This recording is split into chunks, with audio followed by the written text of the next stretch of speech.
የሽቶ ቢዝነስ አሰራርና የሚያስፈልጉ ግብአቶች በትንሽ ካፒታል ተነስታችሁ የተሻለ ትርፍ የምታገኙበትን እውነት የማይመስል ኢትዮጵያ ውስጥ የሚቻል የሽቶ ቢዝነስ ዛሬ ሚስጥሩን ልነግራችሁ ነው። ከኔ ጋር አብራችሁን ስትቆዩ ዛሬ የሽቶ ቢዝነስ ለመጀመር ምን ያክል የመነሻ ካፒታል ያስፈልገናል፣ እንዲሁም ደግሞ ግብአቶቹን ከየት በቅናሽ ዋጋ እናገኛቸዋለን፣ ግብአቶቹ ምንድን ናቸው፣ እንዲሁም ደግሞ የገበያ ሲስተሙ ምን ይመስላል የሚሉትንና ሌሎችንም በርካታ በሽቶ ቢዝነስ ላይ ቀለል ባለ መልኩ አጠር አድርጌ ላስረዳችሁ ነው። የትም ሳትሄዱ የምትመለከቱበትን የሶሻል ሚዲያ ፕላትፎርም ዩቲዩብ ላይ ካላችሁ ሰብስክራይብ፣ ቲክቶክ ላይ ካላችሁ ደግሞ ፎሎ፣ ላይክ፣ ሼር ያደረጋችሁ ተከተሉኝ። እንደተለመደው አይኔ እዛና እዚህ ካለባችሁ እንዲሁም ደግሞ ለቲክቶክ እና ለዩቲዩብ እየሰራው ስለሆነ ለሁለቱም ስለሆነ እንግዲህ ዋናው መልእክቱ ነውና በቀጥታ ወደ ገደለው እንግባ።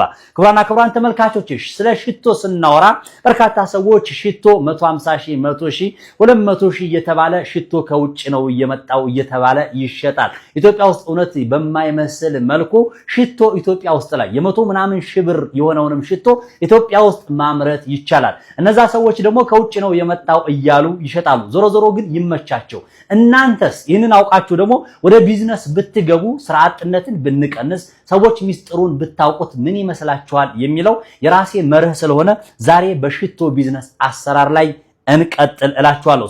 ሽቶን ስናስብ የውጭና የሀገር ውስጥ የሚባላል። ከውጭ አይመጣም ማለት አይደለም። የውጭ ሀገሩን ዛሬ በሌላ መለስበታለሁ። ከውጭ ሀገር ከየት ነው የምናስመጣው? የምን ሀገር ሽቶዎች ናቸው? በስንት እናመጣቸዋለን? በስንት እናተርፈባቸዋለንና እንዴት ናቸው የሚለውን በሌላ ጊዜ የውጭ ሀገር ሽቶችን እመለስባቸዋለሁ። ዛሬ ግን በቀላሉ በትንሽ የመነሻ ካፒታል በቤታችሁ ውስጥ ሆናችሁ ሽቶ ቢዝነስ ወይም ደግሞ የሽቶ ቢዝነስ መጀመር የምትችሉበትን ሲስተም ስለሆነ የምንናገረው ዛሬ የሀገር ውስጡን የሽቶ ቢዝነስ እንቀጥል። ክቡራን ተመልካቾቼ ሽቶ ቢዝነስን ለመጀመር ምን አይነት ግብአቶች ያስፈልጋሉና ጥቅማቸው ምንድነው የሚለው የተወሰነ መጀመሪያ ሃይላይት ልንገራችሁ። የመጀመሪያው ቁጥር 1 የሽቶ ዘይት ነው የሚባለው። የሽቶ ዘይት ይባላል። የሽቶ ዘይት ዋናው መሰረታዊ የሆነውና እንዲሁም ደግሞ ጠረን ሌሎች ጠረኖችን ጨምረን ማለት ነው የምናገኝበት ንጹህ ዘይት ነው። የሽቶ ዘይት ይባላል። ዘይት በቃ ንጹህ ዘይት የመጀመሪያው የሽቶ ዘይት ተብሎ የሚታወቅ ነው። የት ይሸጣል? መጠኑ እንዴት ነው ያለውን ነገር እቀጥልበታለሁ። እናንተ የሚጠበቅባችሁ ብቻ ኮሜንት ቦታ ላይ አለን እያላችሁ የምትፈልጉትን አስተያየትና ኮሜንት ከስር ቦታ ላይ አስቀምጡ። እንቀጥል። ሁለተኛ የሽቶ አልኮል የሚባላል። ክቡራን ተመልካቾቼ ቅድም ያልኳችሁ በቁጥር 1 ያስቀምጥኩላችሁ የሽቶ ዘይቱን እንዲቀጥን እንዲያደርገው እንዲሁም ደግሞ ሰዎች ልብስ ላይ ሲያርፍ እንዲበተንና ስፕሬስ እናደርገው ራሱን የቻለ እንትን እንዲኖረው ማለት ነው እንዲያቀጥነው የሚያደርገው የአልኮል ይባላል። የሽቶ አልኮል በነገራችን አልኮል ሲባል ሁሉም አልኮል አይደለም። የሽቶ አልኮል የሚባለው ነው። ስለዚህ ይሄን ያዙልኝ። ሁለተኛ ሽቶ ለማዘጋጀት ላይ ነው ያለነው። ሶስተኛ ባዶ የሽቶ ቢልቃጥ ወይም ደግሞ መርጫ ወይም ደግሞ ብርጭቆ ከብርጭቆ ሊሆን ይችላል፣ ከተለያየ ነገር ሊሰራ ይችላል። ይሄንኛውን ዕቃ ማዘጋጀት ይጠበቅብናል። የተቀላቀለውን ሽቶ ወይም ደግሞ ያዘጋጀነውን ሽቶ የምናሽግበት ወይም ደግሞ ለሽያጭ የምናቀርብበት ዕቃ ማለት ነው። ራሱ ዕቃው ብልቃጥም በሉት ብርጭቆም በሉት ዋሬቨር የትኛውንም አይነት ነገር በሉት። በአራተኛ ቅመም ነው። የተወሰነ ፍሌቨር እንዲኖረው ቴስት እንዲኖረው የምታደርጉትን የሽቶ ቅመም የሚባላል። የተለያየ ፍሌቨር ያላቸው ናቸው። እነሱንም ቅመሞች ማዘጋጀት ይጠበቅብናል ማለት ነው። ወደ መጨረሻው ስንሄድ ደግሞ መርፌ ያስፈልገናል። ስሪንጅ እያንዳንዱ ነገሮችን የምንመጣጥንበት ከአንዱ መጠን ካዘጋጀነው ላይ ከዘይቱ ካልኮሉ ከቅመሙ ከምናምኑ የምናደርግበትን የስሪንጅ ያስፈልገናል ማለት። ስለዚህ ስሪንጅም ብላችሁ ያዙልኝ። ከዛ በኋላ ደግሞ መለኪያ ኩባያ የሚባል አለ። ሚሊ ሊትር ተብሎ የተጻፈበት ራሱ በተለይ ላብራቶሪ የሚጠቀሙበት ራሱን የቻለ ምን መጣጥንበት ነው። ይሄን ያክል የአልኮል መጠን ሚሊ ሊትር፣ ይሄን ያክል የሽቶ ዘይቱን የሚባለውን የምንመጥንበት ራሱን የቻለ ምንድነው መለኪያ ኩባያ ብላችሁ ያዙትና ከመድኃኒት ቤት የሚሸጥ ነው ወይንም ደግሞ የላብራቶሪ ዕቃ ከሚሸጥበት ቦታ የሚገኝ ነው ማለት ነው። ግብአቶቹ እነዚህና እነዚህ ናቸው። ሌላ የተለየ ነገር መፍጠር አስፈላጊ ሆኖ ከተገኘ ሰዎች ሊጨምሩ ይችላሉ። ወይም ደግሞ ለማወሳሰብ ከፈለጉ ሰዎች ይሄ ብቻ አይደለም ሌላ አለ ሊሏችሁ ይችላሉ። ኮሜንትም ላይ ሊሏችሁ ይችላሉ። ወይም ደግሞ የተለያየ ስልጠና ቦታ ላይ ሊናገሩ ይችላሉ ሰዎች። በነገራችን ላይ ይህንን ቪዲዮ እንደመነሻ አድርጌ የሰራሁት ሶሻል ሚዲያ ላይ ሲንቀሳቀስ አየሁት። ሁሌም የሚገርመኝ የሚያስቀኝ አንዳንድ ቅልል ያሉ ዝም ብለን ከገበያቻ ገዝተን የምንሰራቸውን ስራዎች ለስልጠና ምን ከፍላቸው ብሮችን ያናደደኛል። ለዚህ ለምሳሌ ለዚህ ለሽቶ ስራ ለማሳየት እቃው የት እንዳለ የሚሸጥበትን ለማሳየት 30 ሺህ ብር የሚቀበሉ ሶሻል ሚዲያ ላይ የሚሰሩ ሰዎችንና ሽቶ ስልጠና የሚሰጡ ሰዎችን አዩዋቸው። ከፍተኛ ማስፈራሪያ የተለያዩ ኮሜንቶች ምናምን ይጽፋሉ። እኔ ይገርመኛል። ግን መቼም ቢሆንም ማለመለስበት ነገር ለስልጠና የማያስፈልግ ሰው ብር ማውጣት የለበትም። እኔ ያያለውለት ስለሆነ ምለው እንቀጥላው ክቡራን ተመልካቾች። ስለዚህ ከገበያ ገዝታችሁ በቀላሉ የሽቶ አቀማመም ተውት። አበሻ ላይ ሰራ ይችላል፣ ምቀኝነት ሊኖርብን ይችላል። ፈረንጅ ግን የሽቶ አቀማመም አሰራር የሚለውን በሚሊ ሊትር ከፈለጋችሁ ደግሞ በቀጣይነት የምነግራችሁ የምትገዙባቸው ቦታዎች ላይ ሄዳቸው ራሳችሁ ይነግሯቸዋል። በቃ ከዚህ በስሪንጅ አመጣችሁ ከዚህ ያደረጋችሁ እያሸተታችሁ ጣዕሙ እንዴት ነው ደርሷል ወይ ቴስቱ በቂ ነው አይደለም የሚለውን እያደረጋችሁ እያያችሁ መጥናችሁ የምትሰሩት ነው። እንቀጥል። ለማንኛውም የሽቶ ዘይት አሁን ወደ ግዢውና የት ይገኛል የሚለው ነው የምንሄደው። የሽቶ ዘይት የሚሸጠው በሊትር ወይም ደግሞ በግራም ተብሎ በሚታወቀው ቦታ ላይ ይሸጣል። ለምሳሌ ከፈረንሳይ፣ ከቱርክ፣ ከህንድና ከሳውዲ አረቢያ የመጡ የሽቶ ዘይቶች ይኖራሉ። እዚሁ ኢትዮጵያ ውስጥ ላይ የሚሸጡ ግብአቶች ወይም ደግሞ የሽቶ ዘይቶች አሉ እነዚህ። ስለዚህ በምን ነው የምትገዟቸው? እንዳልኳችሁ በሊትርና በግራም ሊሆን ይችላል። በብዛት ከማከፋፈያ ቦታ የምትገዙት ከየት ነው የምናገኘው ልትሉ ይችላላችሁ። መርካቶ አመር ሰንደቅ ልብ ብላችሁ ያዙ። አመር ሰንደቅ የሚባል ህንፃ ራጉኤል መንገድ ዙሪያውን ራጉኤል መንገድ ላይ ሄዳችሁ ዙሪያውን ታገኛላችሁ። እንዲሁም ደግሞ እዛው መርካቶ ውስጥ ላይ ማለት ነው ፊንፊኔ ህንፃ የሚባል አለ። እነዚህ ህንፃዎች ላይ በጅምላና በማከፋፈያ ዋጋ የሽቶ ዘይት አስመጪዎችና የሚሸጡ ድርጅቶችንና ሱቆችን የምታገኙበት ቦታ ነው። እዚህ ላይ የምናገረው ነገር ማሳሰቢያ፣ በጣም ብዙ ሰዎች ስልክ ቁጥር ወይም ደግሞ ሱቅ ቁጥር ንገረን ትሉኛላችሁ። እዚህ ላይ ሁሌም እንደምናገረው አልናገርም። እኔ ለምን እንደማልናገር ታውቃላችሁ? የሱን ስልክ ቁጥር እዚህ ነገርኳችሁ ለጠፍኩኝ ወይም ደግሞ ለእናንተ ነገርኳችሁ ማለት ያ ሰውዬ ያ ባለ ሱቅ ሁሉ ጊዜ ሲጨማለቅና ዋጋ እንደፈለገ ከፍ እያደረገና እንደፈለገ ሰው እያሰቃየ የሚሸጥበት ሲስተም ነው። ስለዚህ ፍሪ ማርኬት እስከሆነ ድረስ አንድ ሱቅ አይደለም 100 እና 200 ሱቆችና አከፋፋዮች ስለሆነ ያሉት ሄዳችሁ መርጣችሁ ፍሪ ማርኬት ራሳችሁ ከአንዱ ዋጋ አወዳድራችሁ ትገዛላችሁ ማለት ነው። ስለዚህ ስልክ አልነግራችሁም ማለት ነው። የሽቶ አልኮል ላይ እንግባ። የሽቶ አልኮል ቅድም ቦታዎቹን ነግሬያችኋለሁ። የሽቶ አልኮል ደግሞ የሚገኘው ሌላ ቦታ ነው። ኬሚካል አቅራቢ ሱቆች ጋር ነው ይሄንኛው የሚገኘው የሽቶ አልኮል ማለት ነው። ስለዚህ ተመሳሳይ አይደለም ነግሬያችኋለሁ። ሄዳችሁ እዛ ከእንትን ቦታ ላይ ከመድኃኒት ቤት ሄዳችሁ የምትገዙት አልኮል አይደለም።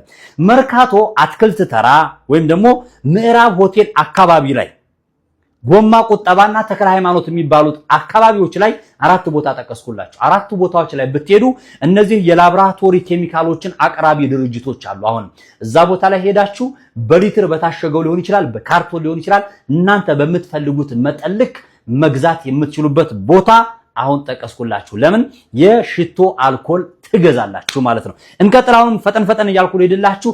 ባዶ ዕቃ ምስራቅ ዴፓ ወይም ደግሞ ምስራቅ ዴፓ የሚባል አለ መርካቶ። እዛው የፕላስቲክና ብርጭቆ ተራ የት ነው ብሏቸው መርካቶ ስትሄዱ የፕላስቲክና ብርጭቆ ተራ የሚሸጥበት አካባቢ ላይ ሄዳችሁ ለሽቶ የሚሆናችሁን ዕቃ መርጣችሁ በፍሬ በደርዘን በተለያየ አይነት መንገድ ላይ ገዝታችሁ መምጣት የምትችሉበት ነው። አቅም ያላችሁ ሰዎች ካላችሁ ከቻይና በካርጎ ማምጣት ትችላላችሁ። ይቻላል። በፍሬ በጣም በሳንቲም ደረጃ ከውጭ ሀገር መምጣት እንደሚችል አውቃለሁ። አስመጪዎችን ካላችሁ ደግሞ ይሄን ቢዝነስ ለሚሰሩ ሰዎች ደግሞ ከውጭ ኢምፖርትና ኤክስፖርት ላይ የሚሰሩ ሰዎች ከቻይና መምጣት እንደምትችሉ ኢንፎርሜሽኑ ስላለኝ ይሄኛውን ማቅረብ ወይም ደግሞ መጠቀም ትችላላችሁ ማለት ነው። ከዛ በኋላ ወደ መጨረሻ ላይ ስንመጣ መስሪያ ወይም ደግሞ ማቀላቀያ የሚባለውን ዕቃ መግዛት የምትችሉት ቅድም ያልኳችሁ ስሪንጅ እና የተለያዩ ሳህኖችና የላብራቶሪ ዕቃዎችን የምታገኙት መድኃኒት ቤትና የመድኃኒት ዕቃ አቅራቢዎችና አስመጪ ድርጅቶች አሉ። ስለዚህ እነዛ ድርጅቶችን ከውጭ ሀገር ኢምፖርት የሚያደርጉ ሰዎች ጋር ቀርባችሁ መግዛት ትችላላችሁ። ለምን የላብራቶሪ ዕቃ የሚሸጥባቸውን ዞሮ ግን በአካባቢያቸው ያሉ መድኃኒት ቤቶችን ብትነግሯቸው እነሱ ብዙዎቹ ይኖራቸዋል ብዬ አስባለሁ። ስሪንጅና እንደዚህ የላብራቶሪ ዕቃ ማቀነባበሪያው ዕቃ ማለት ነው። ስለዚህ እነዚህ ዕቃዎችን ከነሱ ግዙና እንደገና ቅድም ያልኳችሁ የሽቶ ቅመሞቹ የሽቶ ቴስቶችንና ፍሌቨሮችን ደግሞ ቅድም ያልኩባችሁ እዚህ የሽቶ ዘይት የሚሸጥባቸው ቦታዎች አመር ሰንደቅ ራጉኤል መንገድና ፊንፊኔ ህንፃ መርካቶ አካባቢ ላይና በተጨማሪ ደግሞ መርካቶ አትክልት ተራ ምዕራብ ሆቴል አካባቢ ጎማ ቁጠባ ተክለ ሃይማኖት ላይ ብትሄዱ እነዚህን የሽቶ ቅመሞችንና የሽቶ ዘይቶችን አልኮሎችንና ለዚህ ለሽቶ ቢዝነስ የሚጠቅሟችሁን የተለያዩ ግብአቶችን እዛ ጋር በቅናሽ የምታገኙበት ቦታ ነው። ሌላ የተለየ ሚስጥርና ተአብ የለውም። ይሄ ብቻ ነው። 30 ሺህ ብር 20 ሺህ ብር 3 ሺህ ብርም አያዋጣችሁም። ቲክቶክ እያለላችሁ ዩቲዩብ እያለላችሁ ሰርች አድርጋችሁ ፈረንጅ ምቀኛ አይደለም የሽቶ ቢዝነስ አሰራርን አይደለም አውሮፕላን እንዴት እንደሚሰራ እንኳን ሰርቶ ቪዲዮ የጫነ ፍጥረት ነው ፈረንጅ ማለት። ስለዚህ ምቀኝነት ከሌለን ይሄ ነው። ቢዝነሱ ግን በቀላሉ ሽቶና ኢምፖክሲ መቼም ሄዳችሁ የሽቶና የኢምፖክሲ አሰራር ብላችሁ ገንዘብ ከምትከፍሉ ተቆጠቡ እኔ እያለሁላችሁ ለማለት ያክል ነው። ይሄንን ካፒታል እንደመጀመሪያ ለመጀመር ላሰባችሁ ሰዎች ሽቶ የተወሰነ ለመጀመር ወደ ቢዝነሱ መግባት ላሰባችሁ ሰዎች አነስተኛ ካፒታል 50 ሺህ ብር ካዘጋጃችሁ ማለት ነው ወደዚህ ቢዝነስ መቀላቀል ትችላላችሁ። የኛውን ቢዝነስ ስትጀምሩ ቤታችሁ ባለ ጠረጴዛና ባለ የሆነ ነገር ላይ ጀምራችሁ ሶሻል ሚዲያ ላይ ቲክቶክ ላይ ዩቲዩብ ላይ እና ፌስቡክ ላይ ፖስት እያደረጋችሁ በተጨማሪም ለምታቋቸው ሰዎች ለአካባቢያችሁ ለእህት ለወንድማችሁ ለአባት ለእናታችሁ ላጎት እንዲሁም አካባቢያችሁ ላይ ላለ ሰው ሽቷችንን ቅመሱት እያላችሁ በማስቀመስና እነሱ ላይ በማርጨት ጣሙን በማሳወቅ ሙስሊሞች መስጊድ አካባቢ ላይ ቤተክርስቲያን አካባቢ ላይ እየሄዳችሁ ሽቷችሁን በማስቀመስ ወደ ቢዝነሱ መግባት ትችላላችሁ። አለቀብኝ እያሉ ዶዶራንታችሁን ሽቶ የተለያዩ ነገሮችን አብሮ ተጨማሪ ማዘጋጀት ትችላላችሁ ነው። በዕጣን መልክ በጭስ መልክ በብዙ ነገሮች መልክ ማዘጋጀት ይችላል። ቅንነት ማለት ይሄንኛው ነው። ከዛ ከፍ እያላችሁ ከሄዳችሁ ሱቅ እንክፈት ካላችሁ በ100 ሺህ በ200 ሺህ በ300 ሺህ በሚሊዮን ብርም ራሱ ከፍ ብላችሁ በብዛት ሽቶውን እያመረታችሁ በማከፋፈል ደረጃ ሊሆን ይችላል። በተለያየ አይነት መንገድ ቢዝነሱን መቀላቀል ትችላላችሁ ማለት ነው። የሽቶ ቢዝነስ አሰራር ሌላ ምንም የተለየ ነገር የለው። የ50 ሺህ ብሩንም የ150 ሺህ ብሩንም ሽቶ እዚህ ኢትዮጵያ ውስጥ ላይ መስራት ትችላላችሁ። የራሳችሁን ብራንድ መፍጠር ትችላላችሁ። ብዙዎች ይሄ ነው ምንም ጥያቄ የለው ነገር። ይቅርታ ሽቶ ስራ ላይ የምትሰሩ ሰዎች ካላችሁ አጣጣልክብን ከውጭ ነው ያመጣ ነው እንደዚህ አረክብን ልትሉ ይችላላችሁ። ምንም ጥያቄ የለውም። የውጭ ሀገር ውድ የሆኑ ሽቶዎች አሉ። ከውጭ ሀገር የሚመጡ ሽቶዎች አሉ። ምንም ጥያቄ የለውም። ያንን ቴስት እነዛ ባለሙያዎቹ ስለሚያመጡት ነው። እኛም ግን ከቻልን ጎበዝ ከሆናችሁ ራሱኑ ያንኑ ዋናውን ማድረግ ማመሳሰል ማምጣት ትችላላችሁ። ራሳቸው እነዛ ቀመማዎች ካመጣችኋቸው ፍሌቨሮቹን ካገኛችኋቸውና በትክክል እነዛ ፈረንጆች አረቦች የሚጠቀሙትን ራሱን የቻለ ነገር ከተጠቀማችሁ እዚሁ መስራት ትችላላችሁ። አይታችኋቸዋል። ከሶሪያ ከሳውዲ አረቢያ ተሰደው የመጡ እዚህ ኢትዮጵያ ውስጥ ያሉ የኛ ብዙ ጊዜ ያንን ቤታቸው እየቀመሙ ስለሚያውቁት ቢዝነሱን በውጪ እዚህ ኢትዮጵያ ውስጥ ላይ እየቀመሙ መተዳደሪያቸውና መሸጫቸው ይሄ ነው። በቃ ኢትዮጵያ ውስጥ ላይ አሁን ትልቅ ቢዝነሳቸው እነሱ ነው ስለሚያውቁት በቀላሉ ቤታቸው ሽቶን ራሳቸው ቀምመው አዘጋጅተው እየሸጡ ይገኛሉ። ራሳቸውም እያዞሩ በመስጊድ አካባቢ እያከፋፈሉም ይገኛሉ ለሱቆች። እናንተም እዚህ ቢዝነስ ላይ መሰማራት የምትፈልጉ ሰዎች ካላችሁ መንገዱ ይሄ ነው። ፈረስ ያደርሳል እንጂ አይዋጋም ነው። እኔ የቻልኩትን ያክል ኢንፎርም አደረኳችሁ። እናንተ ቢዝነሱ ላይ ተቀላቀሉ። በትንሹ ሞክሩት።